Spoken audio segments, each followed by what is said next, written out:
It's a good idea. I'm surprised I'm still self-explaining that. Let's turn that on.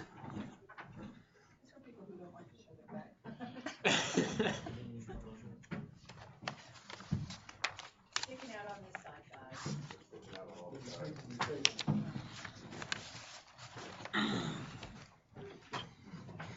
How many employees does it take to turn around?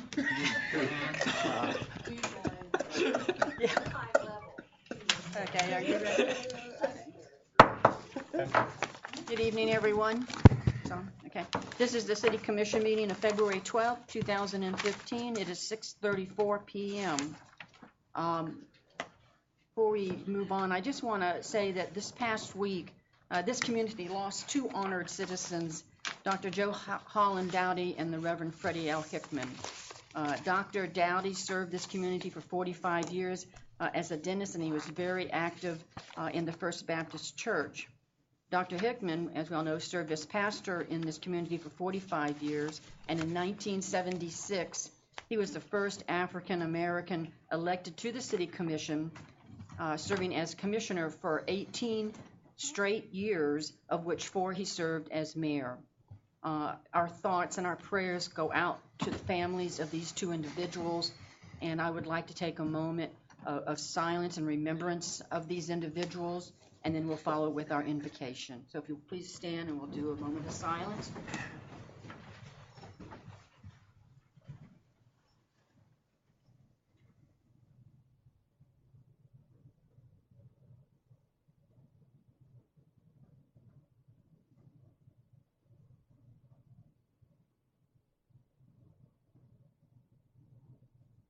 Thank you.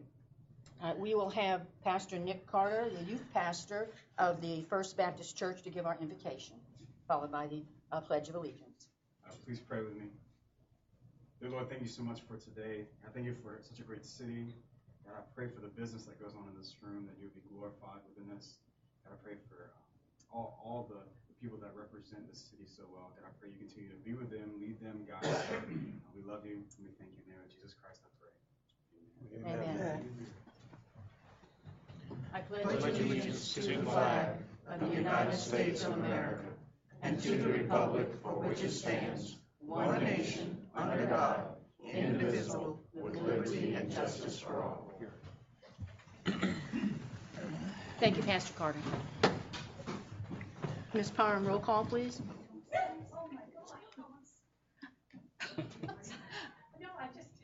Commissioner Evans? Here. Commissioner James? Here. Commissioner Williams? Here. Vice Mayor Jamison advised he would be a little late. Mayor Weller? Here. Thank you. All right. Next would be to approve the agenda. I have a request here to amend the agenda to remove new business item number 2, which is the Farmers Market Pavilion, and also to add under new business an item to declare 2004 Ford Crown Victoria as surplus equipment and donate it to the Center Hill Police Department. I believe, Mr. Manager, if you could just explain a little bit about why we're removing the item. Yes, ma'am. On the Farmers Pavilion. Yeah, this 2004 is one of a number of vehicles we have that are. Mr., I'm talking about the Farmers Pavilion, why that's being added on. Oh, okay. Why it's being added. I'm sorry, we're amending to. Yeah, it's the other way around. We're Yes. taking it off. Taking it off. Yeah, we're taking number 2 off because there was a conflict with the bids, and the bids came in too high. We've turned it over to the Rural Development Agency, who had indicated they wanted to take a look at it. And they're also looking at another issue, so it's really in the hands of the Rural Development Agency at this time, and then it will come back. Okay. So we've done all our stuff. We've gone out for bids. We've done all, and they're continuing the time. They're not going to cut us off on time because they're the ones who are causing the delay. Okay. All right. And then the other one that's added, which we're adding, is declaring some surplus property. Right, and I can talk about that if you want. Well, if it's okay with the commission, we can get to that one when we get to it. I just want to let people understand why we were removing the item 2 at this point. All right. So if I will entertain a motion to amend the agenda in removing item 2 and adding an item on surplus equipment under new business. I so move. So you want to put it as number 2 or as another? Let's put it, the Number new 9. one down at the bottom, at the, Number 9? number 9.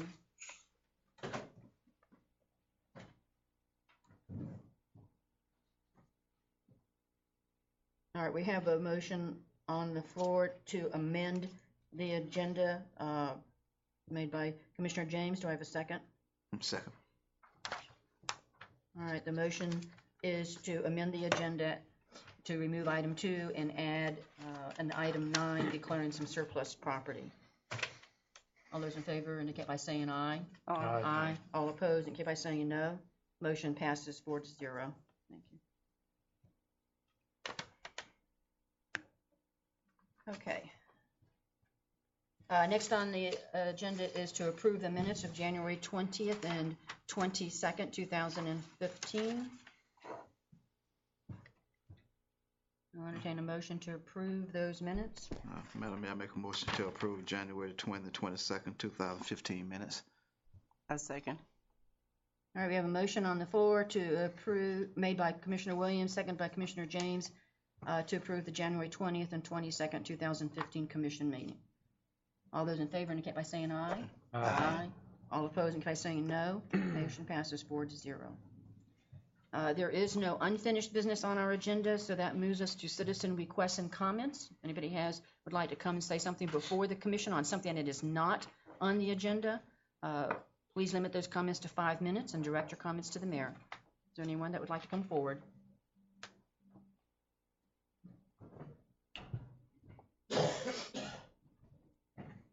Madam Mayor, I think you have one individual wants to talk about the the rails.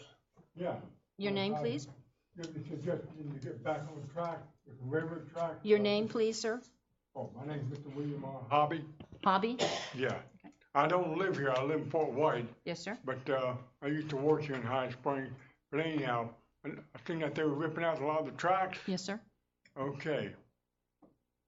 There's no tracks in front of the railroad depot. And it would look kind of funny with the railroad depot and no tracks. If you could kind of get CSX to place some tracks right there in front to let people know there used to be a train that went through here. I see. Because that was part of your history. Yes, sir. If possible, kind of get a section of track relayed in front there, and maybe one day get yourself a railroad car and put there, and that would help in your tourism. And also to help remind people of your past history. Right. Okay. We'll bring that up with the manager and let him talk to the CSX, and then it can come before the commission to see if that's something that we would like to move forward on. Yeah, because all the material is still there. Yes, sir. They can reset it probably in a day. Just get the equipment in to move it. They can have it done in maybe one day, put an old locomotive engine in there or something. Yes, sir. Okay. I do know that, and I don't know if that is something that could be done because that property, which is CSX property, is looking to be rail banked, which means it will, if it is rail banked, it will end up being a bike trail. It will be asphalted in a bike trail, and whether would be space on either side of that to do that, but we'll certainly look into it, ask the manager to look into it. But what they could do is reset the track closer to the train depot. That's what if That there's wouldn't space, interfere with the bike trail. right. If there's space in there, then we can certainly look at that. Okay? Because we have the same setup, something like that in Fort White. Because they were really adamant about keeping their history, at least a little bit of it. Right. So, Okay. okay, thank you very much. Thank you. Anybody else?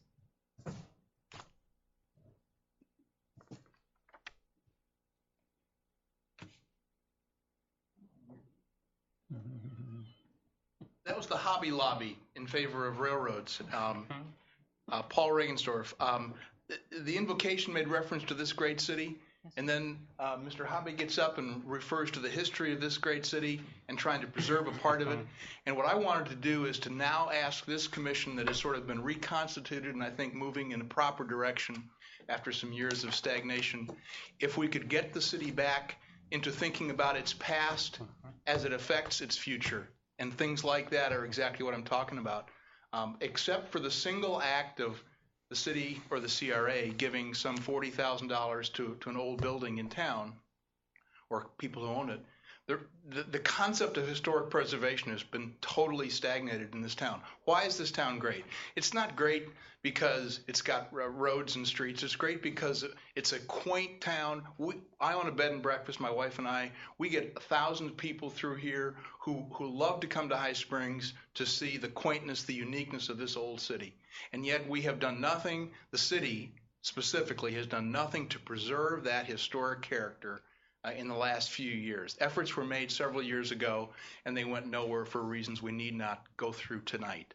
But I think it's time that this city build on its past, use its past to make the present better so that the future is a lot better. And it needs to either be the CRA or this commission, and you can't keep pointing fingers in opposite directions because the 5 of you are on both groups. The historic heart of this city is the CRA, but the rest of the city exists in a historic context too. And it needs to be, people need to start thinking about how can we make it better. And when I drive down Main Street and see tawdry signs purchased from Walmart that say open or something in cheap lettering, electronic, whatever that stuff is, I think, what are we doing here? Let's start thinking about what this city was that made it great, as Mr. Hobby said, and try to keep those things and preserve them. And I think it's time. And I think this is the commission to do it. Thank you. Thank you. Anybody else? All right, seeing none, we will move on to new business. The first item is to consider a special event request to hold BMX state level race / SSA Cup qualifier event from March 4th through the 8th, 2015 at the Sports Complex. Mr. Manager? Yes, ma'am. This occurs every year, and it's been very successful. We really haven't had any trouble out there. They have their own area. They camp. They bring in campers. They utilize most of the hotels and certainly eat in the restaurants. So it is a real good event that's going on there. And if you haven't been out there, I would say come on out and you can look at those 6-year-olds going over those hills riding bikes. They have their own $1 million insurance, so it's not on the city if those little kids get hurt.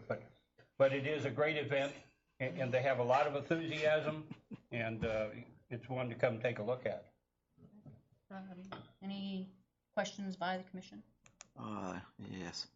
So how did that work out last year with the parking of the RVs? You bet.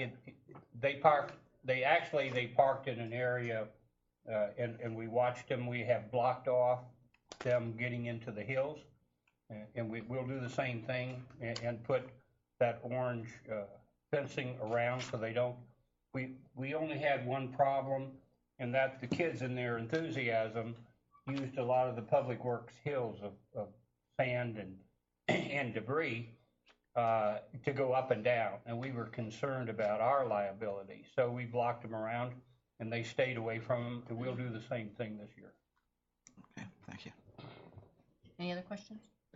I have some questions, Mr. Manager. Yes, ma'am. In the paperwork on the event, it indicates that the insurance is on file. I assume that means we have it on file in the city somewhere? Yes, ma'am, we do. Okay. On page 23, page 1 of the permit, they say additionally that they would like permission to close as needed the back entrance to the sports complex at 12 p.m. until Sunday at approximately noon, and that was under the police department requirements. I assume that's been addressed? It has, and that is a road that goes from 236 into the sports complex, and we usually close it off because there are a lot of people camping, a lot of traffic back and forth, so it doesn't bother any of the residents in that area. It just makes you come into the complex in one specific way instead of using the back door. Okay, and then on the next page, it also talks about a list of different requests of Public Works to help facilitate the event, like I guess permission to put up pop tents and stuff and everything. So I assume Public Works has addressed all of that. They do, and also our recreation, which is really, I know before it was Public Works. Now it's really the recreation, and he is well involved in this whole process. Okay. All right. That was the questions I had.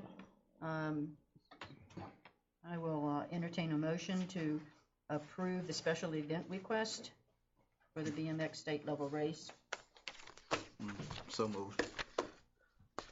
Second. All right, Commissioner Williams has made a motion, seconded by Commissioner Jameson, to approve the special event request. Any public comment? Seeing none, all those in favor indicate by saying aye. Aye. All opposed indicate by saying no. Motion passes 5-0. Thank you. All right, that moves us to item 3, as item 2 was tabled. So the item 3 is actually to discuss and consider action regarding the police dispatch services. Mr. Manager? Yes, ma'am. I had we gave a workshop, and I think at the end of that workshop, when a fireman stood up and said, you know, we often have to wait if there is an injury or a knife involved. We have to wait for the police, and that has to do with the delay in the dispatch and the system. Has nothing to do with our officers responding. It's just there is a delay. My biggest concern, as I pointed out, was safety. Has nothing to do with money, and really, with or without it, we will exist fine with the funds. It is that we need 2 dispatchers at the same time. As we grow, we certainly will, but having 1 dispatcher there have been incidences where people have called in, even police officers have called in for help, and the dispatcher has missed it. 1 dispatcher trying to be on the radio, take calls, take care of people coming in, the 14, 15, too much. And I think you'll find even in Alachua where they have 2 dispatchers, it's just not safe. And my fear is if we have an officer that gets hurt and sues the city, and we are inadequately staffed for our dispatch, we have a huge liability. Discussion, Commissioner?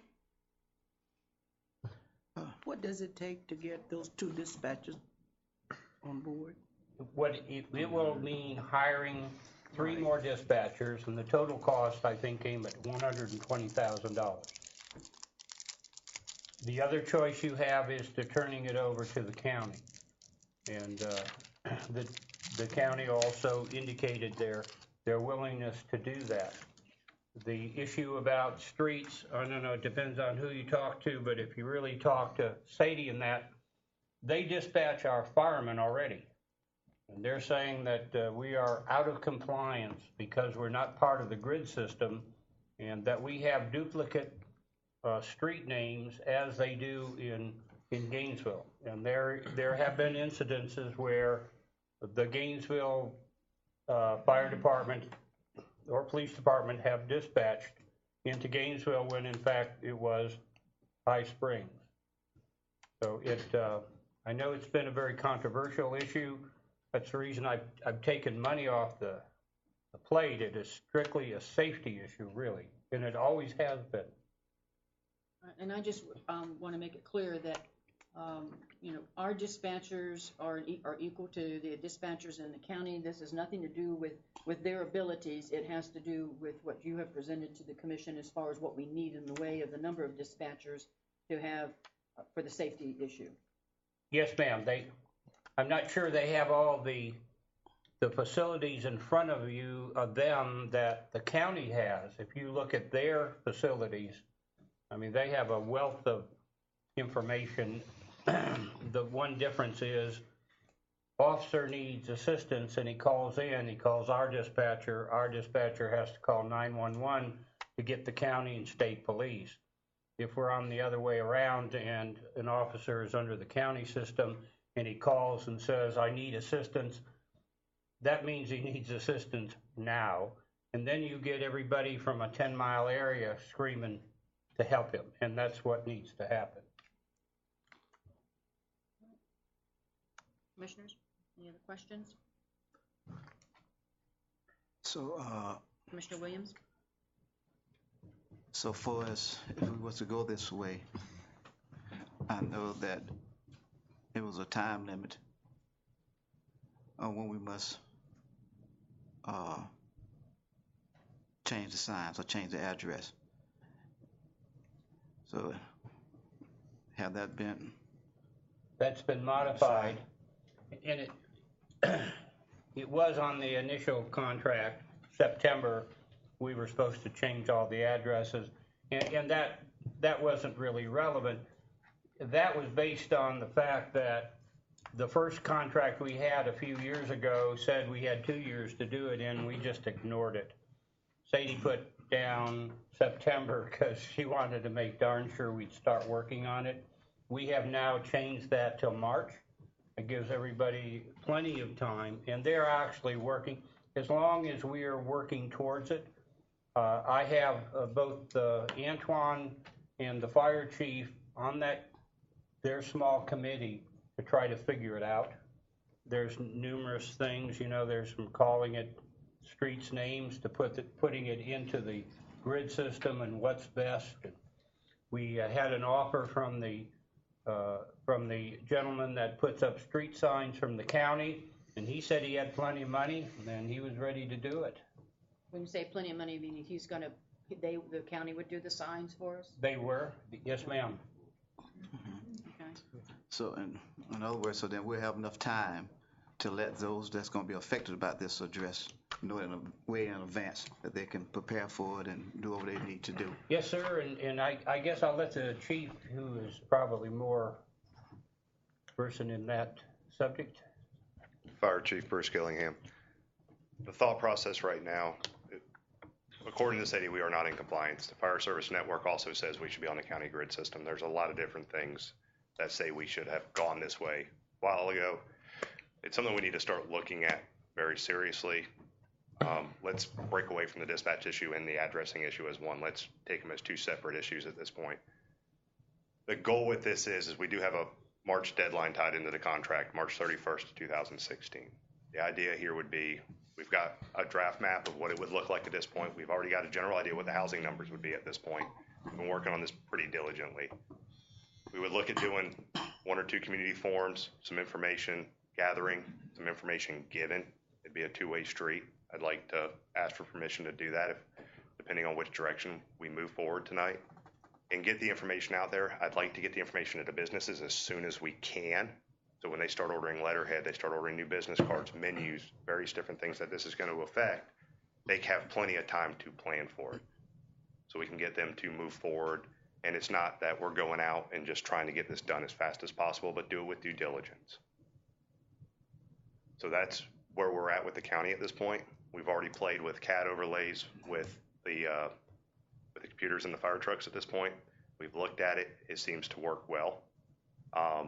Give you an idea, just a real quick thing is some of the neat stuff about technology. We were able to take town off the 17-degree skew that it's on from the rest of the county, or the rest of everything, compass the whole 9 yards, and actually position it, write it, line it up on the grid, and then we were able to rotate it back.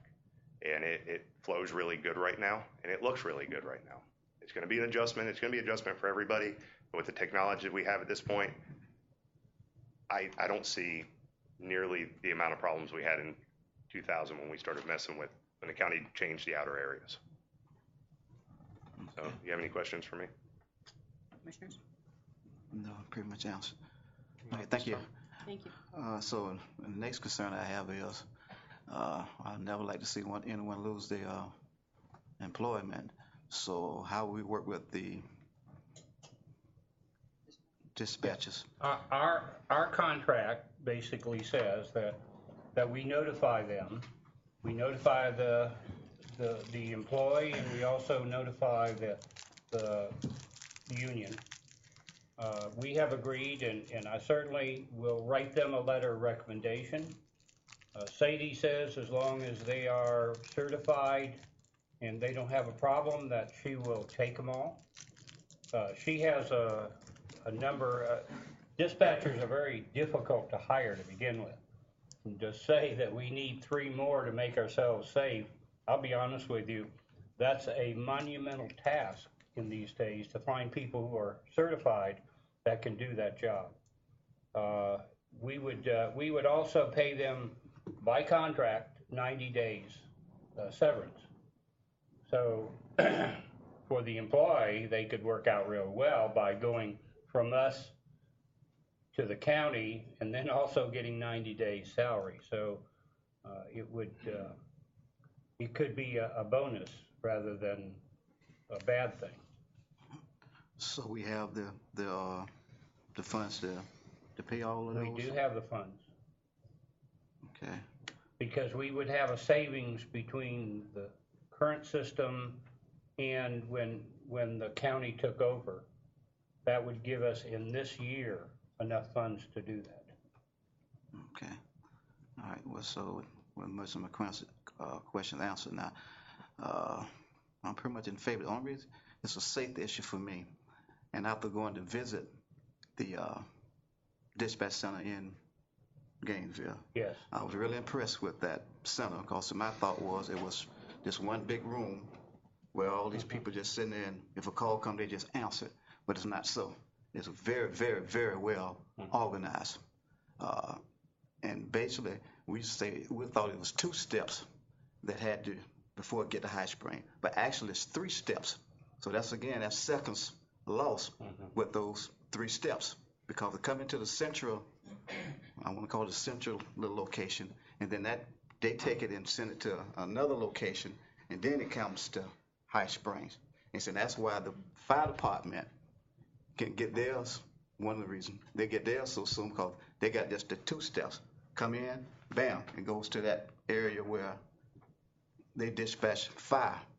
And what really impressed me was, like I said, because it's not this big room, but they go to certain areas. So there's going to be a certain area of the dispatchers that's going to handle High Springs calls.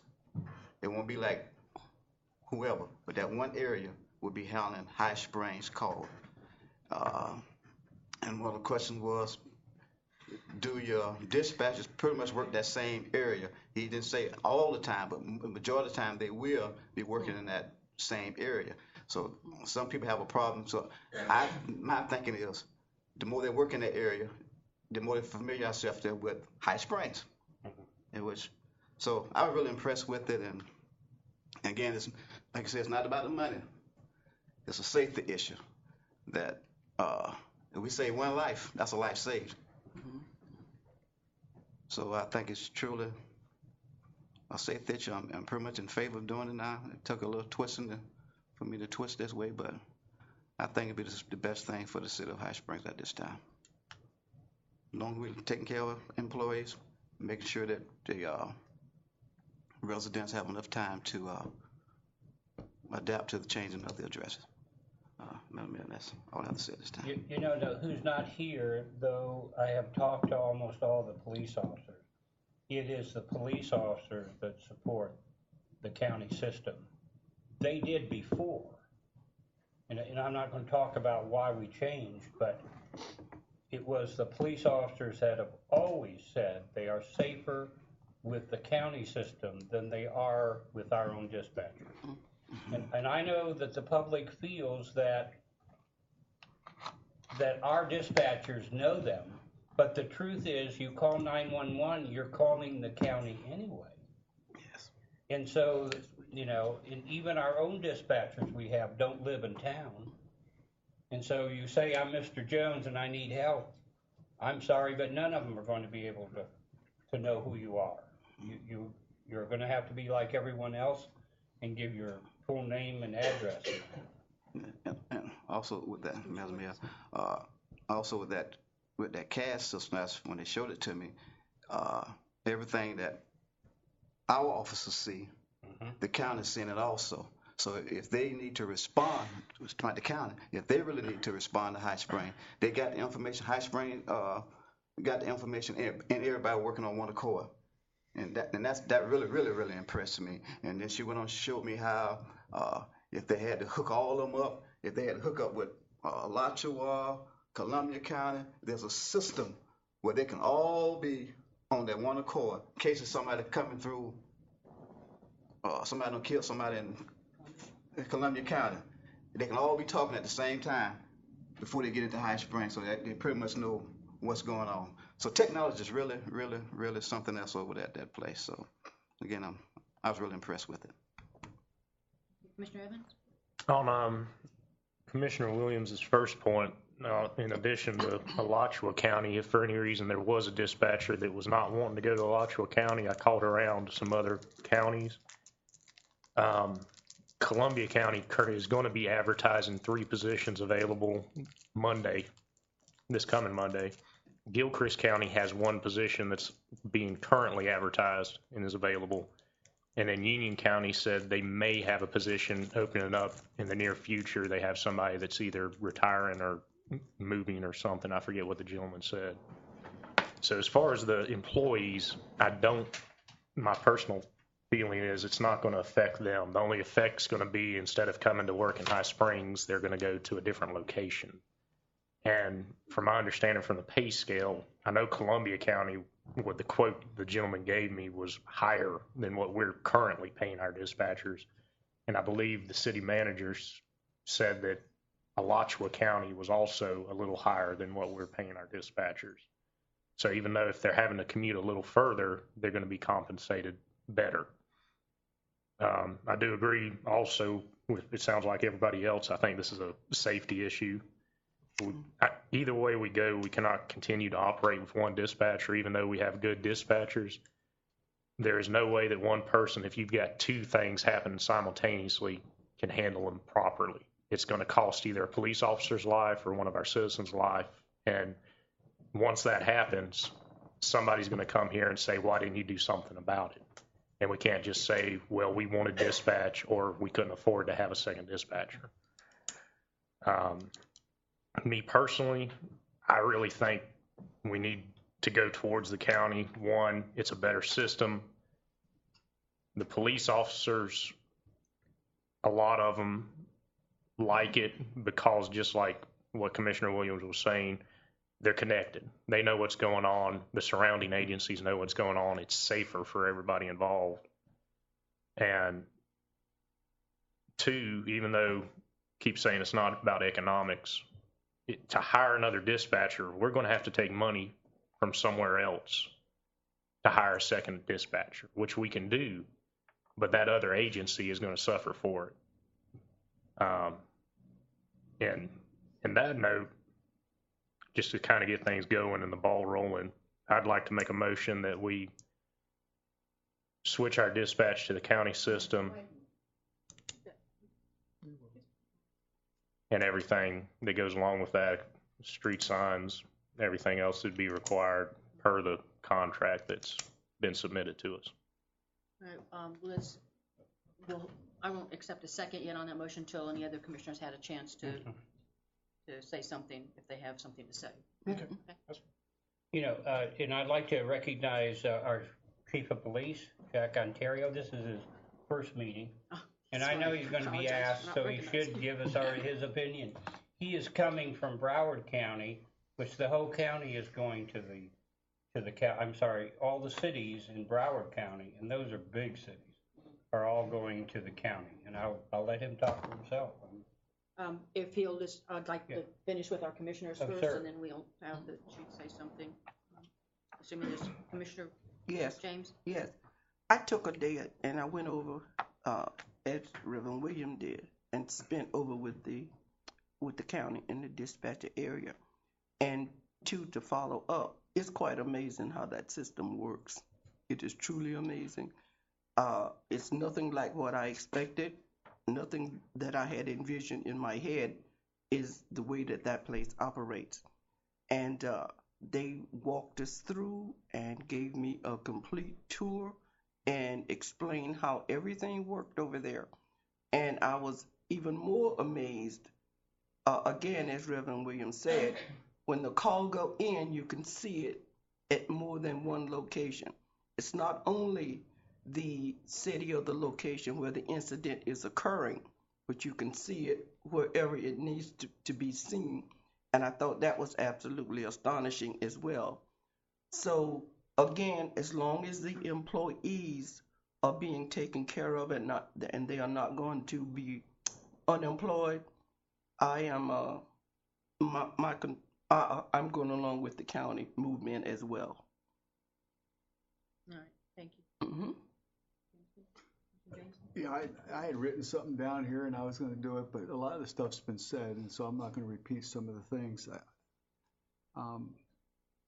I was for staying with the CCC, but I would like to make sure everybody understands the process, that this isn't a personal what I want, what I don't want for somebody. I want to make sure we understand that when we do this, the process. I consider what we're doing here almost the same thing as if we did any other RFQ. I see no different with it. We're not doing it, but just bear with me for a second. We're doing nothing different here than if we went out for engineering services or IT or a city attorney. What we basically have done is take what we've got and we've asked them to give us the qualifications. And we're going to review what the two different companies have. And just, if you look at the two, dispatch and this, but you want to know what the length of service is, how much time you've been there. What is the staff expertise? What do you have on staff there to guide us? What type of training are you proposed, or what continuing ed is in place which will continually upgrade your employees? Technology-wise, I think is a big one. It's already been said many, many times, but you have to ask yourself, what do you have currently? But what are you going to do in the future as it goes forward? Who will pay for it? How are you going to get it? We don't have to worry about that if it's within the CCC. And then finally, the proposed staffing, and we've talked about that, and I agree with the additional staffing. But I think the other thing that comes into it is when I spoke with the gentleman over there, is the support staff aspect of it. If you get a dispatcher who gets multiple calls and things are going on, or if they require additional information, they have the staff right there in order to assist the person. We have one person. So I think when you get into those issues there, it's evident as to which one offers the most. So you do this RFQ thing, and you check the qualification, and then you get down to what it costs, and you look at what the bid costs. And in this case, CCC or local dispatch, in the system that provides the greater resources, the better service, and the support. And I'm going to go against a little bit what everybody said. Money does matter. And in this case, you're talking over $100,000. $10,000, I'm saying, but $100,000 minimum less to get a better product. Any other circumstance, any other RFQ, given the same information that's been provided, it'd be a no-brainer. You couldn't go with the company that cost you $100,000 more. Legally, you'd have to sit out there and explain to yourself, why did you go with the company that cost $100,000 more? And if you go to the staffing that we're talking about, you're looking at $389,000 to staff it, to have two there. So you're talking an additional couple $100,000. Couldn't do it. So I understand the passion behind it. I understand it. But when you factor in the cost along with the additional support and technology, cost benefit, CCC, local dispatch, cost benefit, compare them. There's no comparison. That's not a negative on anybody. There's just no comparison. So obviously I'll leave it at that and vote when it comes time. Okay, I do agree that I think that we should go with the CCC. Everyone has basically said it all. Safety is an issue for our officers and for our citizens in response time. The issue of technology and the fact that every year you're looking at technology going to having to be updated, the fact that it's a better system than what we have. Obviously, I think, a concern, and it has always been for the citizens as well, has been the issue of the streets changing. I believe that a year of the ability to change and address those issues that the businesses and that the citizens that live within the area that is going to change, a year would be sufficient time. The Godwin has indicated that they will the post offices, the energy companies, they will be notified of those changes. They will do whatever they can to assist in those changes. So I have to agree that looking at everything that's been brought up and has been pointed out, that it is in the best interest of the city and our citizens for us to go with the CCC. We have a motion on the floor made by Commissioner Evans. I think you said to negotiate a contract or enter into a contract with Alachua County Services for Sheriff's Office for dispatch services. Do we have a second on that motion? Second.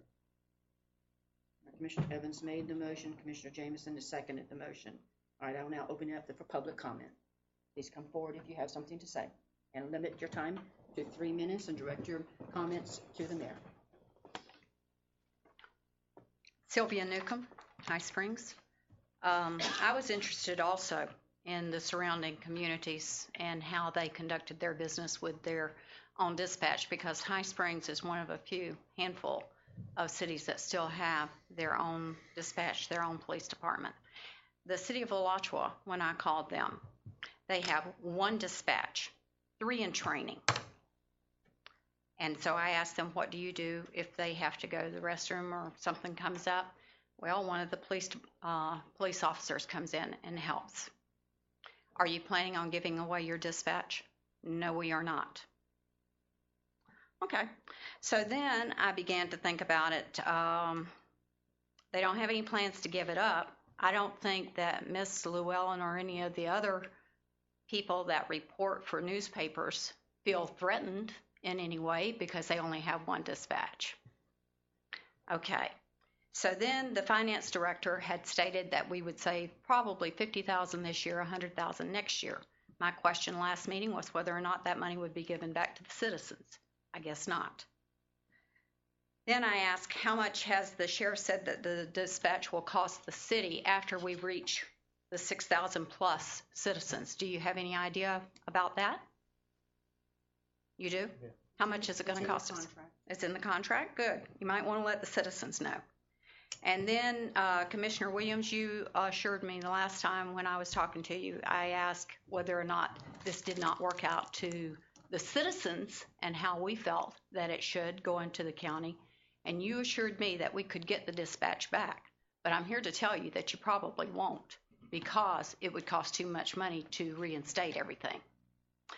Then I have a question that I would like to ask permission to ask the new police chief, if I may. I can? State your question. Okay, my question is, at any time during the interview process, was it discussed with you by any of the members of the city manager, city employees, or the commissioners, that the dispatch would be given to the Alachua County Sheriff's Office? That's the question. Lastly, I would just like to tell you that at 218th Terrace, less than 3 miles outside of town, it took the Alachua County Sheriff's Office over 30 minutes to arrive to a call, 911. Okay, 30 minutes. Then, a few weeks ago, I happened to talk to Officer Shepard. We had an incident across from the Great Outdoors where there were some drunks fighting.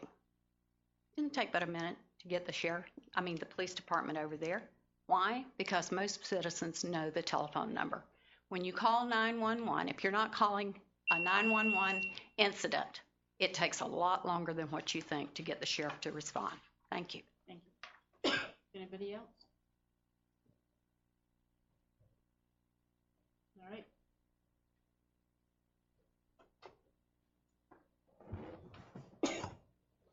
Paul Regensdorf, High Springs. In a perfect world, I would like to keep local addresses as a local business, selfishly, but also because it gives a tremendous sense of community in the small little community that we have. But this isn't a perfect world. And we can talk about safety. The cost factor, let's start with first the cost factor. I've seen all kinds of numbers from this finance director and earlier ones, ranging from minimum of $100,000 now up to $200,000. What do we get for that increased cost? And the answer is, apparently we get a system that is less effective. 11 of 13 police, when we went to this system, didn't want the system that we had. Despite what's been said in a recent publication, the police chief we had then never made a professional recommendation for the system that we have. It was a political decision and a bad one. We have a local police, we have local fire, but we don't have local garbage or local cell phone or local electric companies. We don't have a High Springs Electric Company.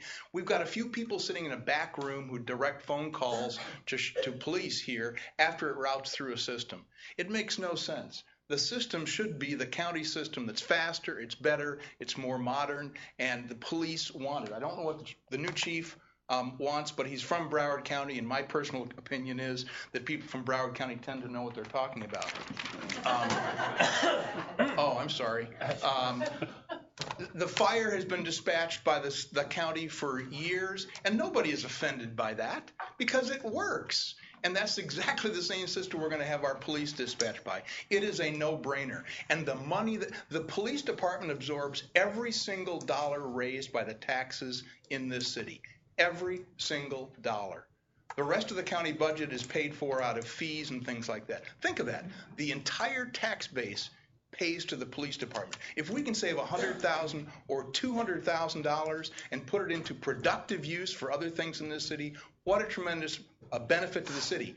And we have no benefit with the present system.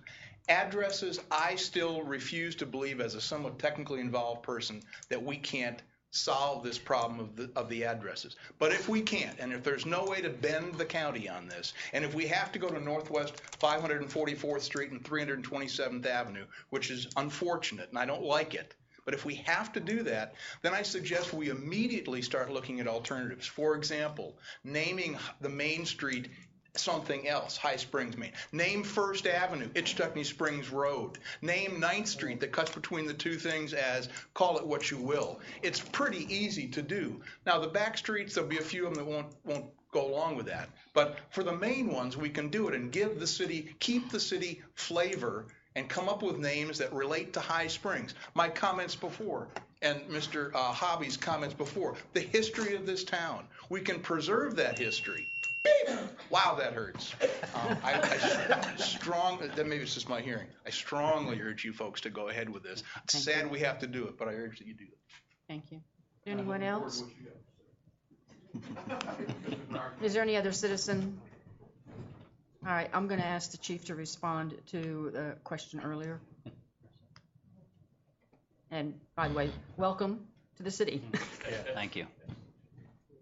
I'd first like to say thank you for the kudos of Broward County. You're probably the only person that I've heard give kudos. So, but thank you very much.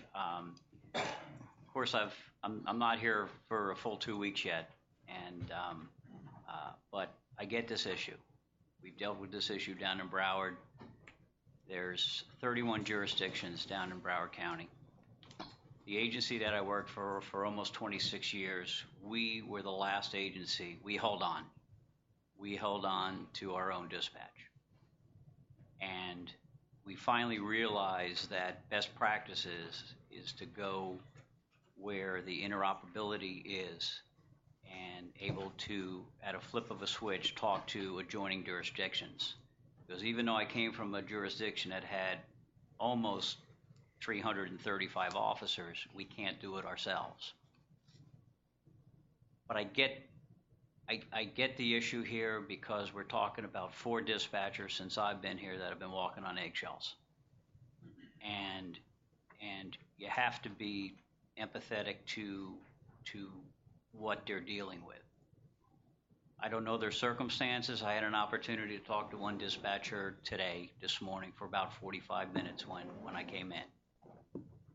The level of professionalism and dedication that I see with the High Springs dispatchers is the same level and dedication I see with all dispatchers that I've encountered. I've always said that there's 2 jobs I would not do in this profession. That's dispatch and corrections. Not because I feel it's above me, but it's 2 jobs that I just couldn't do. My hat's off to them. Nobody up here, and I'll echo the mayor and some of the commissioners, this is not about High Springs dispatchers being better or worse than ASO dispatchers. That's not the case. Professional dedication I see in these dispatchers. What it comes down to is it comes down to the operations between the two, the infrastructure that we have. I have never seen a dispatch center run with one dispatcher. That's not best practice. Somebody, God forbid, will get hurt if we operate with one dispatcher. If the dispatcher gets sick and they leave, what do? We have to get those calls out, not only for the officer's safety, but for life safety of the citizens of High Springs and the visitors that come in. I went over to the CCC. Very impressive. The CCC of Alachua County is only one of 3 accredited dispatch centers in Florida. Let me say that again. One of 3. Kudos to Broward County, but we're not an accredited regionalization dispatch center. They also obtained a level of a gold standard, which they were the 5th internationally to obtain that. And what they had to do is they had to obtain 218 state-of-the-art performance standards to reach that level. You wouldn't go to a hospital that wasn't accredited through Joint Commission. You wouldn't send your children to an educational institution to get a degree that wasn't accredited. You want those standards in place. One of my visions with the High Springs Police Department is to get it accredited, but it's a long, drawn-out process. The other issue that I see here is, let's say we want to keep our dispatch and we want to hire 3 dispatchers. We all pull from the same pool of dispatchers. Dispatchers, like anybody else, tend to go to the city that's paying the highest wages, the best benefits. Are we able to get them? And if we do get them, ASO puts them through a 26-week training course before they can even utter their first word on dispatch. I don't think we can wait 26 weeks, even if we're able to pull from that small pool. So looking at the system that High Springs has and looking at the system that the CCC has, yes, I believe it is in the best interest at this particular time to go with the CCC. Has nothing to do with those 4 fine dispatchers that I dealt with for the past week and a half. Thank you, Chief. All right, everyone has had a chance to say something. We have a motion on the floor that has been seconded. So all those in favor of the motion indicate by saying aye. Aye. All opposed indicate by saying no. Motion passes 5-0.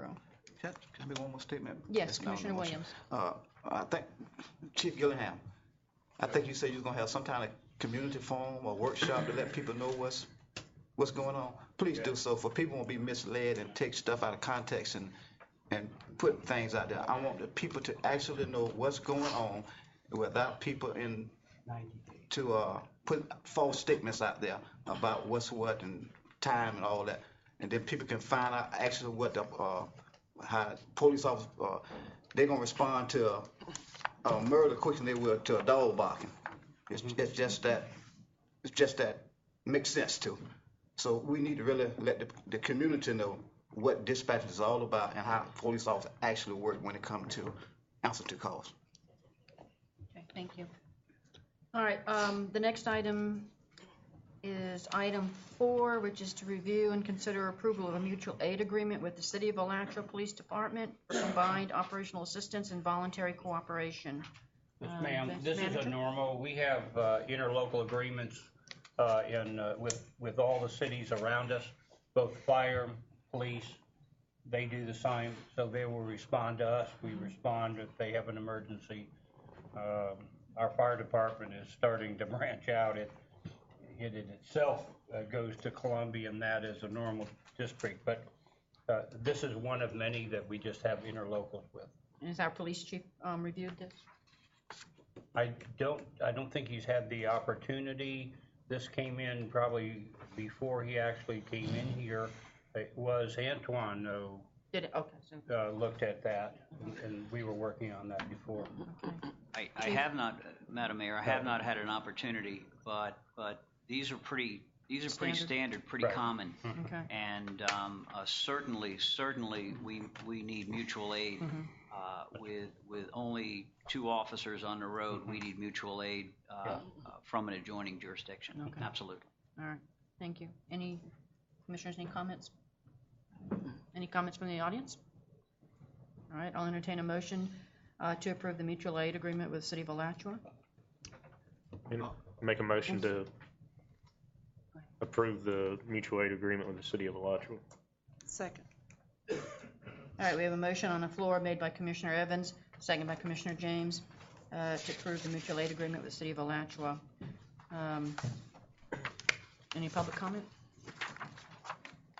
All right, all those in favor indicate by saying aye. Aye. All opposed indicate by saying no. Motion passes 5-0. Thank you. All right, the next item is item 5, to discuss and consider a 4-day work week. Mr. Manager?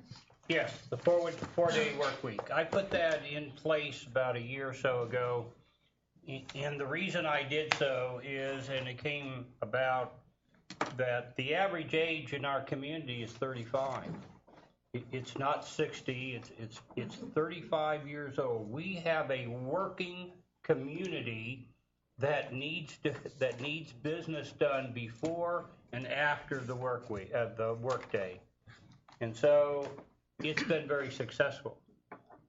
There has been some pushback about Fridays, but basically the people that pushed back on Fridays could have used the services any of the other days. And I went and, just to appease people, put in the 4 hours on Friday. But what we found is the 4 hours on Friday, both looking at it through the financial group, but actually talking to people and talking to the ladies who deal with them, they actually deal with plates. They don't deal with people who want to start a service, or they don't deal with people who are trying to pay a bill or trying to mitigate some other circumstances. It's people from out of the city who come here and get plates. And so, unless you direct me differently, I'm really going to put the city, as the rest of the county is going, to a 4-day work week. And we're already there, to be honest with you, except for 4 hours on Friday downstairs. And there I'm seeing people who we're spending a great amount of money to service other people other than the city.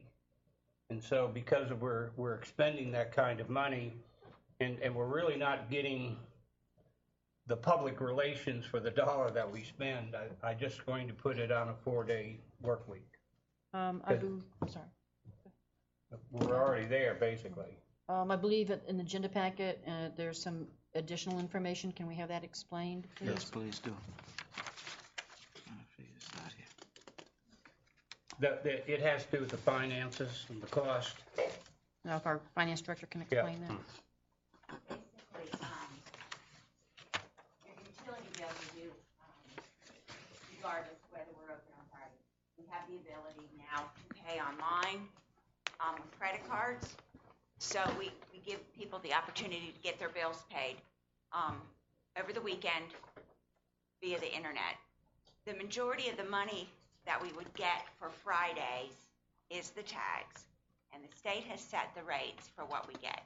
So what you received in your packet is the amount of money that we've received in the last 6 months on Fridays.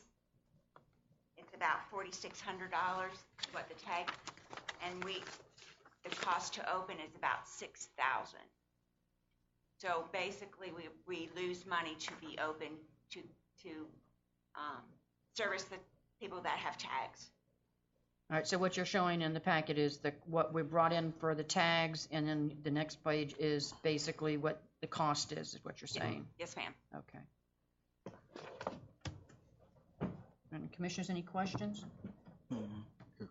Yes, Commissioner Jameson. I think besides the money part of it, I think the other thing, because I was here the one time, I think you've also got an unsafe work environment. And I think we pay overtime for the person to come in. And so at times we'll have one person downstairs by themselves. And I don't want to sound whatever, but it's a female, and I have 2 daughters. And so I understand it could be a male too, so don't take it the wrong way, but I have an issue with a person being in there by themselves with nobody else around. So I think in addition to the servicing part of it, I think if we were to continue, we would have to address paying for another person to go in, so you would have 2 people in there. So I think the cost would go up, because I'm not real happy with having just one person in there by themselves with nobody else around. So I think you have to factor that in if we were to keep the little 4-hour thing, the possibility of increasing the staffing to make it a safer workplace. So I'm all in favor. That's the way we started off with the 4-day work week. That's the way we started, and everything was going. So I have no issue with doing that. Yes, Commissioner Williams. So the young lady that we hired, is she working part-time? She actually is full-time, and she's actually a split between the back, basically in finance and in billing, because there are heavy days that you need 3 people up front. So she actually works in 2 different areas. So she will still be there full-time, no change to that, because we need her probably more in the back too as well. Okay, I just want to make sure she wasn't losing her job. No, she would not be. Any other commissioner comments? I will say that, prior to us going to a 4-day work week, I have really not liked a 4-day work week. But after we went to the 4-day work week and I saw the number of citizens that were coming in before and after regular work, what you would consider regular work hours or what the previous work hours were, that gave them giving them the ability to take care of what they needed to take care of. And the fact that, as the manager pointed out, that our community, our medium age is 35, and so those are people 35 years of age, and those are people that are going to work. So it benefits our citizens that live here to have that 4-day work week. So I'm fine with that and not being open on Friday, and especially with the fact as well that I've been here on a Friday, and when we've only had the one individual here, and also when we've had to bring another person in and have had to pay overtime for that person. So I think it just makes sense at this point to go ahead and go to a 4-day work week. Right. I think, if I remember right, there was a motion originally to go to a 4-day work week, and that the manager, there was no motion after that to go to do Friday. So that is really up to the manager to make that decision at this point, other than informing us. So I don't think there's any motion that's really required for us to do This anything. was more information. Other than the administrative, when it comes to public work, it's really working a lot better. However you may think, it takes an hour and a half in the start of the day to get everything going, between getting your vehicle going and that. And so when you go to a 4-day work week, when it's with Public Works or with anything, and that's the reason the county is doing that, you get a lot better work productivity out of your workforce by doing that, because you stretch the day and you don't have as many startup times. I will open it up for public comment if anyone wants to make public comment.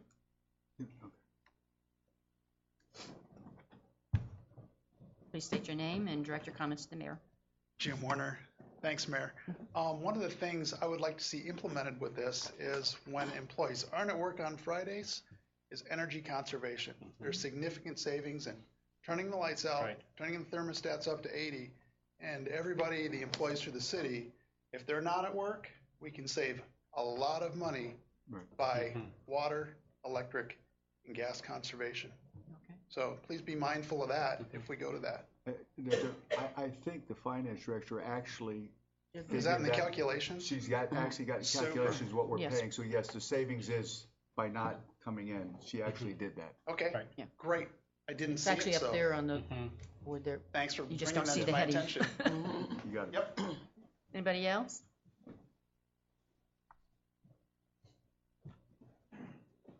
Paul Regensdorf. I wouldn't turn the thermostat up to 80 though, except in the summer, because in the winter, I would turn it down to 60, but be that as it may.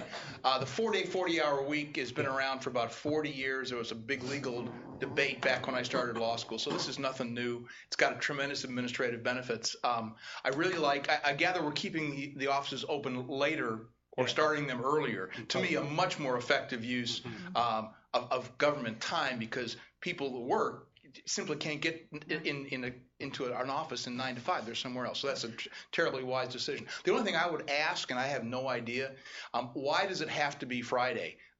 Maybe if everyone else is doing Friday and that's become the norm, great. But it would seem to me that rather than have a 3-day period when our offices were closed, it would make more sense to go Monday, Tuesday, Wednesday off, Thursday, Friday. The employees are still going to have a weekend, a full weekend. If it were me and I were starting from scratch, I would not pick Friday. It's the least important day to me. If everyone else is doing it, there's a reason to do that. And finally, there's a couple of comments about concerns about employees, and I sure wouldn't want an employee to lose a job. Neither would I. But folks, you guys are running a city, and you cannot make decisions for the benefit of 5,000 people necessarily because of 1 or 2 people. Sometimes decisions hurt 1 or 2 people. So yes, be concerned about the employees who might lose a job because of whatever happens, but that cannot drive the decision. It's just one of your factors. Thank you. Anybody else? No, Yes, Commissioner Jameson. just a couple things on this deal here, and this would be just on a question, is when are you gonna start it? I'm assuming the 1st of March or so forth. 1st of March, yeah. And how will we go about advertising it so people know? We will advertise it starting tomorrow. We'll put it on our website. Out on the window, Yes. out front here, and then when people come in to pay their bill, we've got some press here, so we might even get it in the newspaper. I just want to make sure that that's, there's no, Can- March 1st gives you plenty of time. Can you put it on the Available now, that's updated. For the We'll Nixle? contact everybody in Yes. the city. Okay. And can we also put, if it'll fit somehow, on the bill, figure out something to put on the utility bill? Absolutely. Okay, okay. All right, thank you. Madam Mayor, could we Yes. at least let the employees that may not know exactly what the hours are at this time, Yes. when they were extended hours? To the employee, or tell the public? Mhm. The public is that we open at 7:30 7:30 to 6. to 6. Anything else? All right. Okay, next on the agenda is an update by the city manager on possible locations to build a new police department. Right, you've asked me to look at 2 things, and one thing I'm coming back with you now is where to put a new police. We're looking out, we're not looking at building it next year, but we have to obtain property as we start growing, and this is the first phase. Where do we want to build it? And I had 2 locations. One location was right next to the police department currently. That's a 100 by 100 lot. And the other is a location is right down the street. There it is. Right down the street. It used to be an old electric company, and it has sufficient enough area on it. The building itself, probably the front portion would be taken down because it's pretty dilapidated. The back portion would go to Public Works. And then the police department itself would be situated. This is the first step. The next step would be for the police department to start theoretically designing their own department. That way, when you came to a time that you wanted to give it to an architect, they already have the idea of what it should look like. Knowing the architect will make some changes, but the basic design will be here. This cost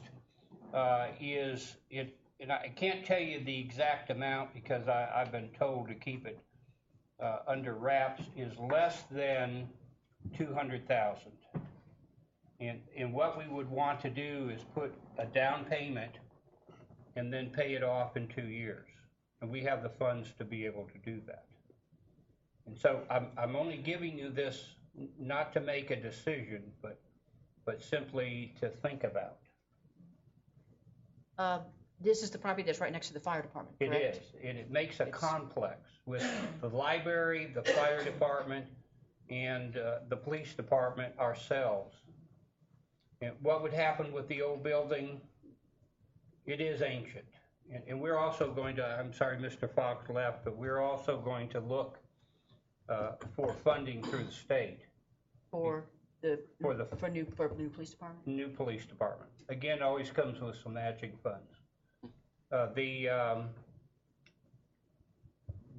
old one, you know, that was part of the old school. I mean, we're talking about ancient building, and it was never meant to be a police department, and it isn't designed that way. They have an evidence room that barely meets the minimum standards, and so it's time to move on, and certainly that would be a great addition. And in the near future, because some growth's coming, that will probably be taken up. So yeah, I'm not trying to be a salesman. Don't get me wrong. I'm not trying to say you better take it right now or it's going to be gone. I'm telling you that I will come back to you for a decision. And as we look around, there's plenty of land in the city, but it's away from the main sector, you know. And I know people will say, well, why didn't you consider my land? That's because it's too far away from our complex. And so within the complex, that's probably the only large piece that you have. There it is. It certainly will fit. Mm-hmm. And again, it would be multi-use with the police department, with the public works in the back that has some interaction with the police department on maintenance. They would use that back building as a maintenance bay. Maybe. Well, I'm just not so sure Public Works right up next to the police department makes sense, but that's well, they be wouldn't down be the that road. far. We're talking about a maintenance bay, not so much whole Public Works. Okay. They're still okay. They could also move into where the police department is. Mm-hmm. But what we don't have in the city is a maintenance bay. We don't have anywhere you can pull a vehicle if you've got to change a tire, change the oil. I mean, we really don't. If you really know and want to know where the Public Works is, they're over by the water tower in a very poor area. Right. Yeah, that building and that section there is pretty dilapidated. Yes. Well, it can be worked on. The building that's up front, as you see, Well, really I'm is. not talking about that one. I'm talking about the one where Public Works is. Oh, yes. there Well, now. that dates back to the 20s, when it used to be a jail, and it used to be the waterworks. I mean, it really has a history to it, but the roof's caving in. It's condemned, I believe. It is right? condemned. Okay. But not to a point, because it's a historical building. It's not condemned to the point we're going to tear it down. Oh, okay. I didn't know it was historical. It is historic. Okay. Commissioners, discussion? Mr. Jameson? Well, so what's the time thing here? Because in March, you're gonna start preliminary budget type stuff. It is. That's when I really want to talk. I also have to talk to an agent. Okay. You know, we haven't, we're just, So this is the preliminary work on all of it. Well, I get it. I'm just saying from our standpoint, something's gonna come back. We need to be thinking along those lines. Yes. That this could be in there. So I'm just saying, so as the budget comes in, you could factor in. I will. The down type of deals. Right. So it's in a process and we're not. Mm-hmm. What I don't want to have happen is trying to slam something in or making a last That can't do deal that. and doing money. We've done that too much and we're not ever going to do that again. So I mean, I think if we lay this thing out, if you sit there and you buy it and you've got the money, let's plan it and lay it out in a systematic way. Right. And then take the next step of planning it out and Great. doing the long-term plan of that, so. Okay. Because I was never given the authority to make an agreement, so Right. I'm not. I have to come back to you and give you a plan, probably at the budget time, Okay. and say, this is what we can do, and see if you go along with that in the budget. I mean, and then the idea is, whatever, if we were to purchase a piece of property, whether it's this one or some other piece of property, that doesn't mean that in 2 years, we're gonna have a new police department building. That is correct. Because, one, you've got, to pursue grants, and that takes time, and you would have to pursue money, Right. You would have to pursue, like you said, the design and matching funds that we would, but if we plan and we know in advance this is what we're going to be looking for, then you start putting that money aside. Right. As each budget year goes along until you get what you need to build the new department. It gives a chance of the police department to go out and look at other departments and see what really works and what doesn't. I mean, this is a whole process. It takes a little while.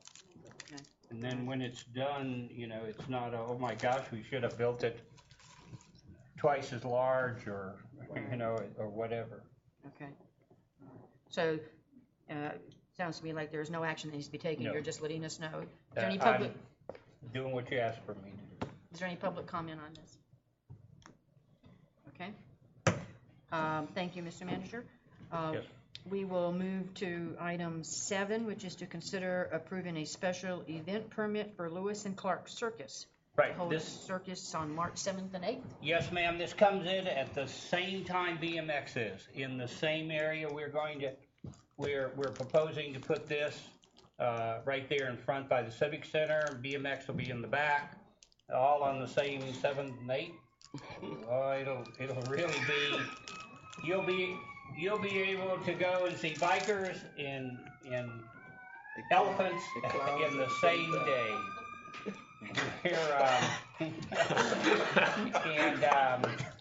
But we laugh, but that's what the city needs, is those kind of events to bring people in, show them the town. There's a lot of stuff going on. We look at putting at least $250 down as a damage deposit. Even though there's no building in that, there's a possibility you could damage the ground in that, or we need to pick up a lot of stuff. A lot of stuff. Thank you. A lot of stuff. Somebody said there'll be some elephants. Yeah. And then they need to pay for the police department to, as BMX is. So we're going to have a lot of police officers in that particular area, along with the fire department, who'll be there for in case there's any other problems. So we'll have a lot of public safety in that area because there will be a lot of people, a lot of vehicles, a lot of kids in both events. In looking at the actual permit that they filled out, they indicated the location was going to be next to the police station, but this is actually going to be in the civic We've changed that center. now. We've looked at it and believe that they would be better suited over there by the civic center. Okay, and you're okay with that? We're okay with that. I've asked and actually that recommendation came from the recreation director. Okay. Because there's no teams playing right now at that portion. They have been there before too. The other thing I see on the permit is that I don't see any approvals by the fire chief, the police chief, building department on here. Have they reviewed this? Yes, they have, and we've Okay. talked. We have to do some modifications and put down what the damage deposit. I've already talked to the police chief about the cost of the police department being there. Even though it's a great service, because they collect money for what they want in both arenas, they need to pay for the public safety, not the citizens. I mean, that's my opinion. Commissioner Williams? Yes, parking. Parking's going to be Well, for BMX, that's really not too much of a problem, but I imagine, since it's been there before, there'll be some jostling for parking spaces. That's why the police will be out there to ensure that there's a harmonious.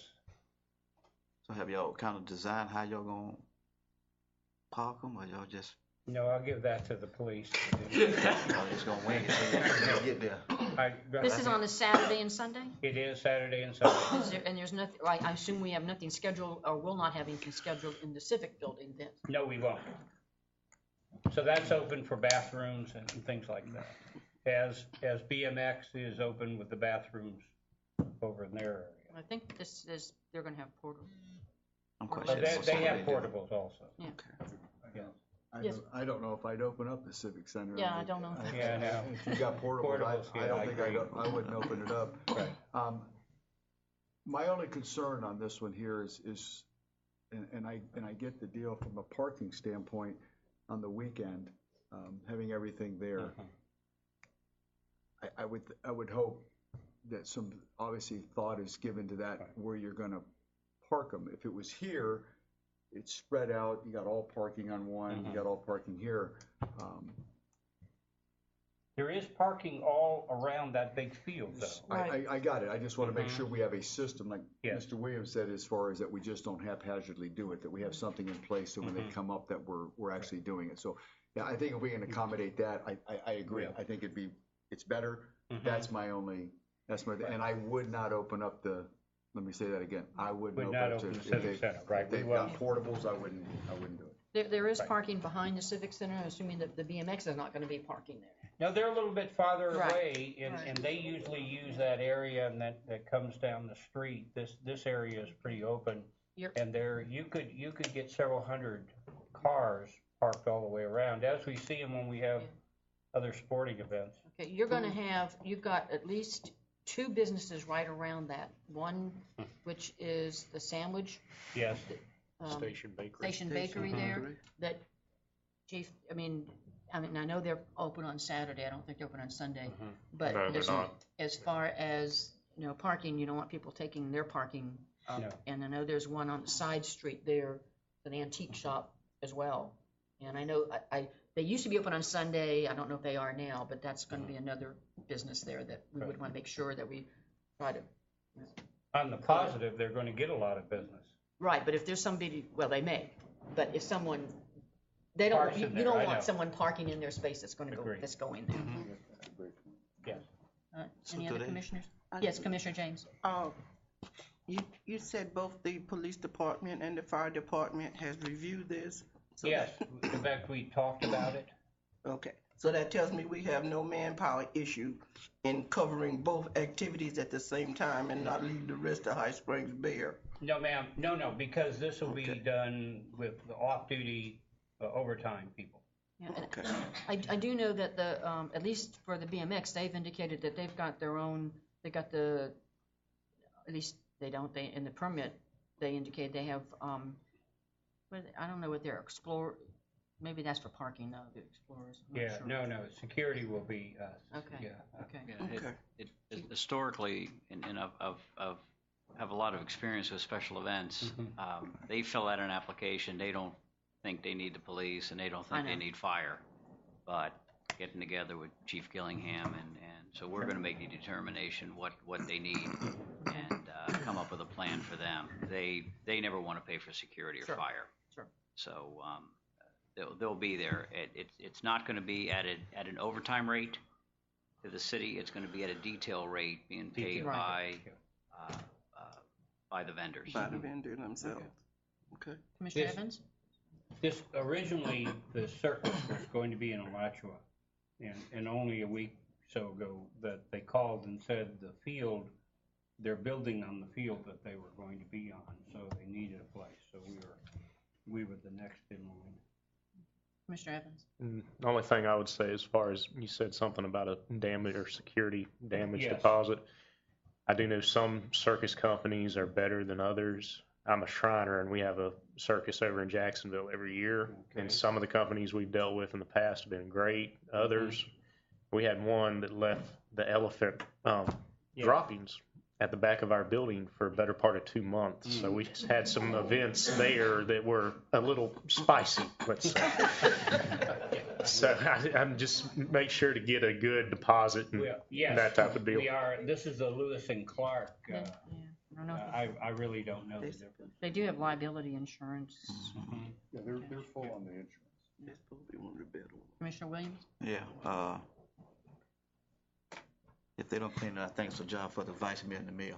Let's make that a motion. That may be a job for all commissioners. Share and share alike here. And looking at this, like this having one show from Yeah. 4:30 to 6, so that's really not that. That's what I'm looking at here from March the 7th to 8th from 4:30 to 6. So I guess that's just one show. And they have one tent. One show each day. They really Yeah. just need an area of 80 by 100, so, you know, this is not a huge surface. This is just a 110. 110. Okay. All right. Any other questions? All right, I'll entertain a motion to approve the special event permit for the Lewis and Clark Circus. I'll make such a motion.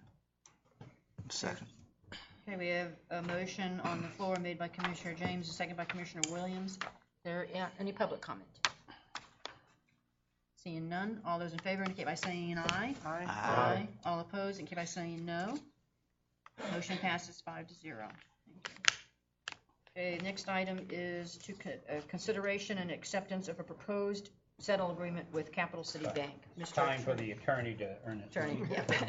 It's been quiet tonight. Madam Mayor, there is a settlement agreement that's on the agenda this evening between the City of High Springs and Capital City Bank. We've been in some litigation, and one of the parties and the city has entered into negotiations with respect to a proposed settlement agreement. And the document is before you this evening, so this would resolve at least one piece of that tri-party litigation, and the appropriate motion is for the city to enter into the settlement agreement, have the mayor and manager sign the document, of course, the city attorney's office sign the document, so that the settlement agreement will be ratified and approved.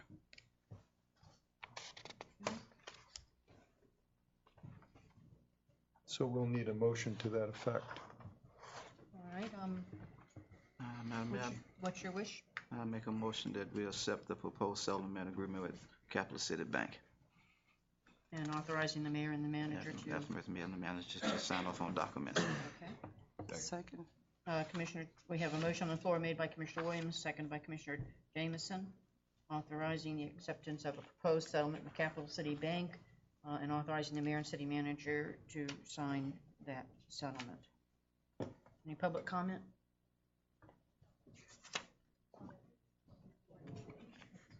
Well, he said first. I heard him before I heard you. Sorry. Madam Mayor, Rick Howe. I have no comments. I mean, I can answer any questions anyone has on this. I just wanted to share with those in the room tonight that a lot of folks participated in getting this done. And this has been long coming for us to get this behind us. There are several people, though, that I would like to recognize for the spirit and professionalism they brought to the table to get it done, notably the city manager and the city attorney. So we're very thankful for that. A lot of times in settlement agreements, you rate the success of the agreement on how many people leave unhappy, because then you kind of feel like it was a success. We are very happy, and I truly believe that this is a good thing for the city. So as far as our part of this, those that are involved with Oak Ridge and the city and our participation with that, this is a win-win for all of us. So we obviously encourage and hope that it'll be passed tonight, and I think it'll give you the template for your staff and the city attorney and city manager to probably wrap up their other two items pretty quick on their situation. So thank you. Thank you. Any other comments? All right, seeing none, all those in favor of the motion, please indicate by saying an aye. Aye. All opposed, indicate by saying no. Motion passes 5-0. Madam Mayor, before we leave the unrelated item, I would request authorization from, and direction from the city to collect a check in the amount of $20,720 to our trust account so that we can apprise one of the other parties to lawsuit that we've collected some money in our trust and that we would like to propose settlement with that entity as well, and that would be North End. And it's 20,000? $20,720 payable to the Foles and Walker Trust account. Okay. Do I have a motion? So moved. Is there a second? Second. All right, we have a motion on the floor made by Commissioner Evans, second by Commissioner Williams, to provide a payment of $20,720 to Folds and Walker's trust account for payment to North End in pursuit of a settlement. Yes, ma'am. All right. Any public comment? All right. All those in favor indicate by saying aye. Aye. All opposed indicate by saying no. Motion passes 5-0. Thank you. We have an additional item that was added to the agenda, which is item 9, and that was some surplus police equipment. Mr. Manager? Yes, ma'am. This is a 2004 Crown Vic. It has got over 100,000 miles. It is one of our many vehicles that we're going to get rid of. This one we would like to do and to give it to Center City, a city that has no money and no vehicles and barely has a police department, for goodwill. The value of this vehicle has long expired, but it will give us the goodwill for this city who is looking for help. And they have gone through our new police chief, and I certainly do recommend it, because a few dollars we would get for this vehicle, we would probably get bad will for whoever bought it. And I see from the correspondence from our police chief that that I guess it's the Center Hill Police Department, which is located in Sumter County, they only have 2 full-time officers. And I guess that includes their chief, so. Yeah. And this, again, and this particular vehicle has a mileage of 147,000. Yeah, it's. All right, I'll entertain a motion to, I guess, donate this surplus police vehicle to Center Hill Police Department. I make such a motion that we donate this 2000 Crown Victoria to Center City Police Department. Is there a second? Second. All right, we have a motion on the floor made by Commissioner James, seconded by Commissioner Evans, to donate it's a 2004 Ford Crown Victoria to Center Hill Police Department. Any public comment? All right, all those in favor indicate by saying aye. Aye. All those opposed indicate by saying no. Motion passes 5-0. Thank you. Mr. Attorney, update? No, nothing to report this evening. Okay. Mr. Manager? You bet. I'm going to impose the combat pay provision in my contract for having to meet with 8 attorneys for 12 hours in one room with 4 different viewpoints. You and me both, okay? I'm sorry, the mayor there, she will vouch for it. So I think there is a combat provision in my contract, combat pay. Anyway, okay. Sunday, I attended classes. I am going through a union contract negotiation certification phase. So I will be certified to be able to talk to them now. But what I learned is we did all right. It's not an easy process to deal with unions, and I think we did pretty good in the end, and that's all that counts. There are 4 classes to this, and then there's certification. There's tests along the way, so I'm looking forward to it. With that vehicle, we offered them the tank, but they wouldn't take the tank off. And we are giving that up, by the way, and it'll be gone. It was a vehicle that was really never meant for us. It was meant for no police department, whether you're Miami or whether you're New York City. It is a combat vehicle and not meant for police work. And I'm harping these days on community policing and away from what police have become, which is they've gone from semi-military to a military organization. They need to come back down.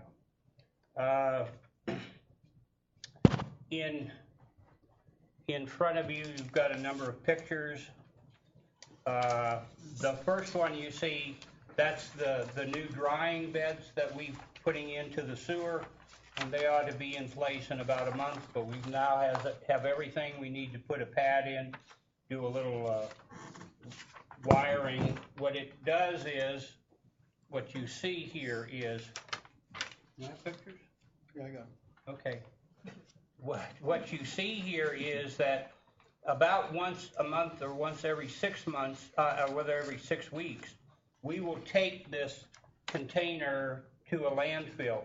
What we're doing now is we're moving 16,000 gallons twice a month to GRU. And the rates keep going up and up and up. The consistency we take to GRU is liquid. The consistency here after this, we put polymers with this as it comes in, is the consistency of brownies. So it's, I don't know how all right. I can't think of it. All right. And the whole container is taken to the landfill and then brought back. And so, okay. The next item has to do with the trails. And as you can see in your pictures, the trails now that used to be the railroad beds are looking pretty good for trails. The mayor and I are supposed to take a walk on these trails, even though it'll probably be the coldest day of the year, with the railroads and the people with the rails trail, and we're going to walk the trail. What I'm going to ask them to do is that in about 3 weeks, when they picked up all their rails and all their garbage, and there are a lot of tires and that people have thrown, I want to take the roller that we own and roll it. And that will, because they've left the gravel there and are going to leave it, if I roll it, it's really going to make a hard pack there that you could ride a bike on. Now, it's not a substitute for asphalt, but it certainly will be temporary.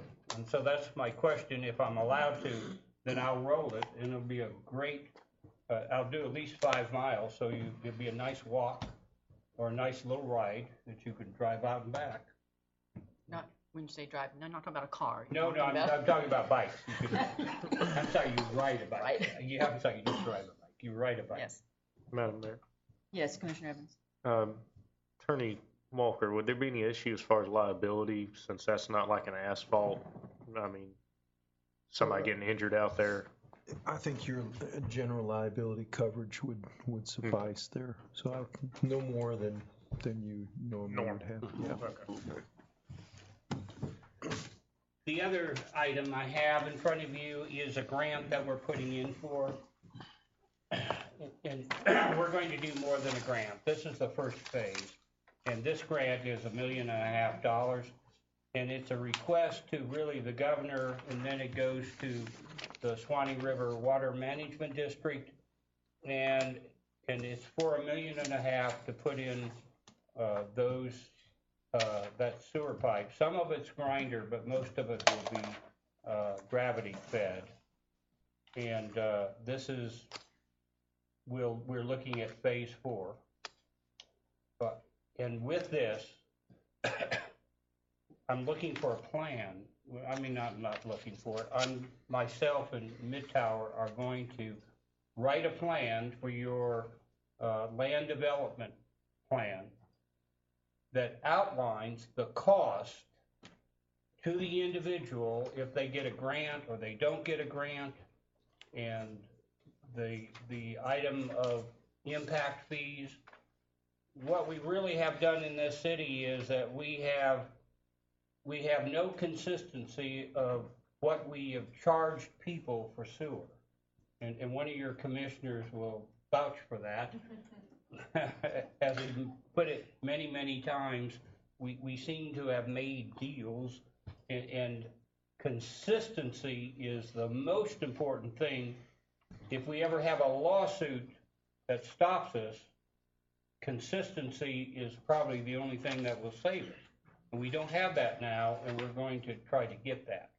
And if we put it into an ordinance as part of the land development plan, then it is an ordinance, then it is the law. But right now, a little loosey-goosey. This is phase one, and this is really looking for the grant to put more sewer in. And from here, the second stage, of course, will be getting money to put a new sewer, not a new sewer plant, to expand the current sewer.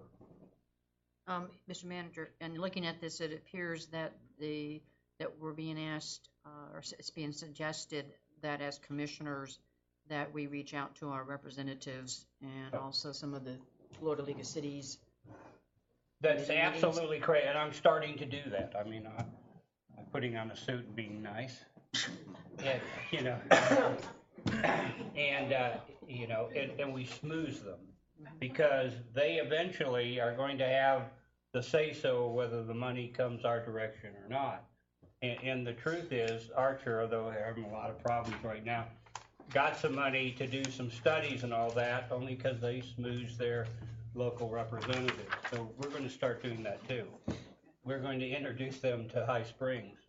Not sure they know the way here, but we'll invite them. Okay. Is there anything else? That's it. Commissioner James? I had a complaint the other day. One of my neighbors is still complaining about not getting her trash removed. She has two cans of yard trash. She say has been there for over a month, and she don't seem to be able to get them to pick it up. On 180th Street. Right. And we have that, and we will get on that right away. Is there anything else? That's it. Commissioner Evans? Just so we can do this out in the open, I had a couple of people at the last meeting that this topic come up, said that they hadn't heard anything about it till the night before. Unless any other commissioner has a viable objection, I'd like to go ahead and direct our attorney, Scott Walker, to draw up an amendment to our current liquor laws to allowing the sale of hard liquor on Sundays for any business with 51% or more in food sales? I believe that's how it's worded. That's right. And I'll put that on the agenda for the next regular commission meeting.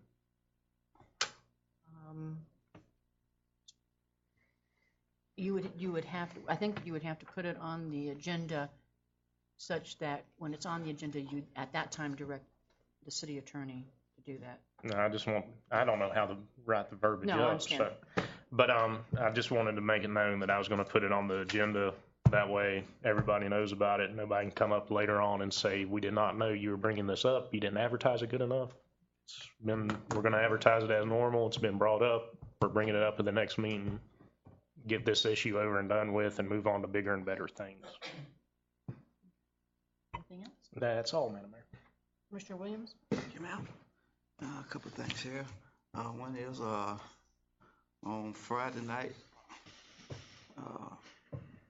the CRA director and I had a very good productive meeting with a few citizens in High Springs, which at the next CRA meeting I'll give you a better update on what was discussed and what we're going to try to do, try to work together. And the purpose of that meeting is to try to bring the stakeholders in High Springs together so we can start working together on different events that we can all benefit from it. Instead of one doing this thing, they doing their thing, they doing thing, we can all kind of work together on different projects here in High Springs.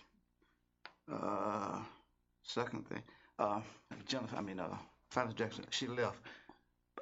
Jenny, when it comes to like the cell phones, AT&T and whatever, so now what fee do we get from that? What figure? Fee. Oh, fee? Yeah. I'd have to look at the agreement. It's a franchise, I think, sometimes. It's a franchise fee. It So, comes, well, I think it all comes into the State. communications. Telecommunication Act. Telecommunications, they send it to us Okay. in that, but I don't remember the percentage. okay, I'm just curious, cause, so then so I guess the state taxes, or the county taxes go to the county. The reason I'm bringing this issue up is because, I purchased some stuff online the other day, and they was charging me taxes for Columbia County. Yes. When I put 32643, they would think I was in Columbia County. I said, no, I'm not on the line of Columbia County. I'm in the core of High Spring. So I don't know if that's an issue we need to look into. Yeah, I think we do. Yeah, because they've been charging. It was $4 more, but that's a difference for the whole lot of people. So we need to check into that. And, I mean, she argued me down. Yeah. Telling me, no, you in Columbia. No, ma'am, I'm in Alachua County, and there's a difference. Yeah. Yeah, so you better when you do stuff online, make sure you check. They're charging you the right tax instead of Columbia County. Next thing I want to invite everyone to the unveiling of the High Spring Historical Marker awarded by the state of Florida, which is a historical marker for the Douglas and Elementary School that used to be here in High Springs. So I'm inviting everyone, but Mayor, I know you're going to be out of town. Right. So I'm asking the city manager or the vice mayor to be there to represent the city. But everyone is welcome. It's going to be a historical moment for the city of High Springs. So please come out. I guess you want to say about what the funeral's going to be for Dr. Hickman. You don't have it with you? I did. It got changed, do you know? Well, Would you go ahead? yes, Dr. Dowd, I know they'll have a viewing on tomorrow night from 5 to 7 at First Baptist, and then the service will be 11 o'clock. That's Saturday at First Baptist, and Dr. Hickman's service will be Saturday at 2 p.m. at Fellowship Baptist Church out here on, Fellowship, that's what I said. Fellowship. Fellowship. They don't call it Baptist. They don't call it Baptist? They took it off there for some reason. Okay. So they pull out. I understand that. But his service will be down there at 2 p.m. Yeah, I will say, I think in the obituary, it stated it was somewhere else, but it has been changed to Fellowship. Fellowship, yes. That's all I have. Jameson? Just real quick, I know it was sort of made light of with this settlement thing with Capital City and Mr. Howe and so forth, but I hope everybody understands the significance of that. And I want to thank Mr. Howe and representatives and the attorney. One of the things it's been hanging over us, and I know it hasn't been in the news, and a lot of people, it's not that big. It's a big thing.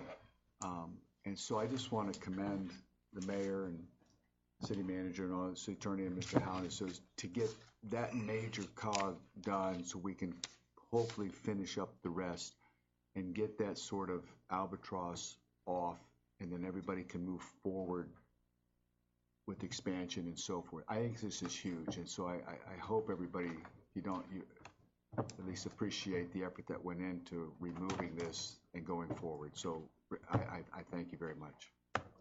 One more thing. Yes, Commissioner Williams. I'm sorry, I forgot to get the date and the time on the dedication service. Somebody should have went and throw a piece of paper at me or something. That'll be Saturday, February the 28th at 3 p.m. at Catherine L. Taylor Park, where the old school used to be at.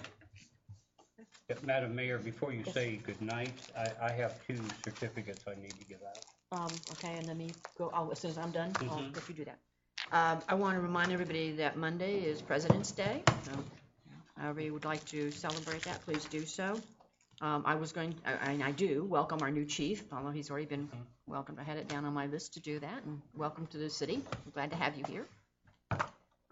Music in the Park is this Sunday. It is from 2 to 4 in the old school, as opposed to around the sinkhole, so that we will at least be warm from the cold weather, although I think it's going to be a little bit better than it's going to be tomorrow. There's also, before our next meeting, there is a Soup and Sweet Relay for Life event, which is going to be at the Women's Club from 6 to 8 p.m. on Friday the 20th, and the tickets are $10, and that benefits the Relay for Life. That'll be in May. And the other thing I just wanted to let you know is that the manager briefly brought it up, that tomorrow, as I said, a representative from CSX, a representative from the county, and a representative from the Public Land Trust will be out here meeting with the manager and I, and we will be walking the trail, the Rails to Trails, which the county has requested to rail bank that. I'm not real sure what, I suspect they're coming out to take a look at it and to, with the Public Land Trust people, to see if they can get their support for that. So we'll be asking them a lot of questions as to what can be done, how long it would take to get that project up and going, because we know that DOT, if we leave it at DOT, it will be 20 years from now before that happens. So I just wanted to let you know that that's something that's going on, and hope we can get that moving. So that's all I have, Mr. Manager. You bet. On behalf of the president of the Florida League of Cities and the City of High Springs, Gloria James, I present you a certificate of completion. Thank you, thank you, thank you. Yes, ma'am. Also, on behalf of the president of the Florida League of Cities, City of High Springs, President of the United States, I present you a certificate of completion. Thank you. That's for the Florida League of Cities training. Yeah. So y'all not Municipal finished training. yet.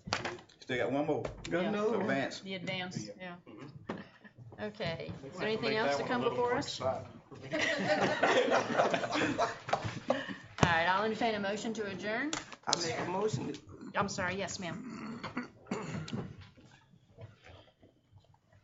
Yvonne Andrews, you were talking about the SIG, about the railroad. Yes, ma'am. What are they planning on doing about the portion of the railroad that they have not taken up that goes across the roadway?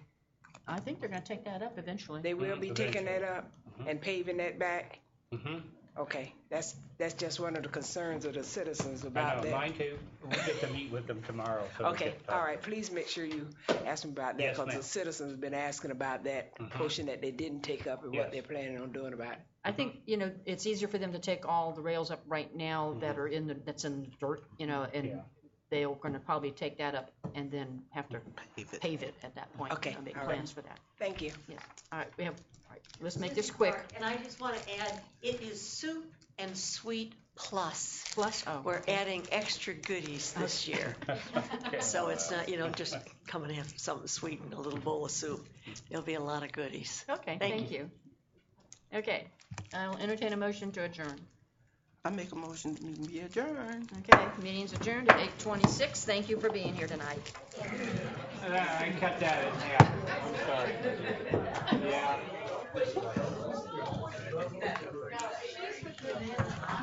Do the right thing for all.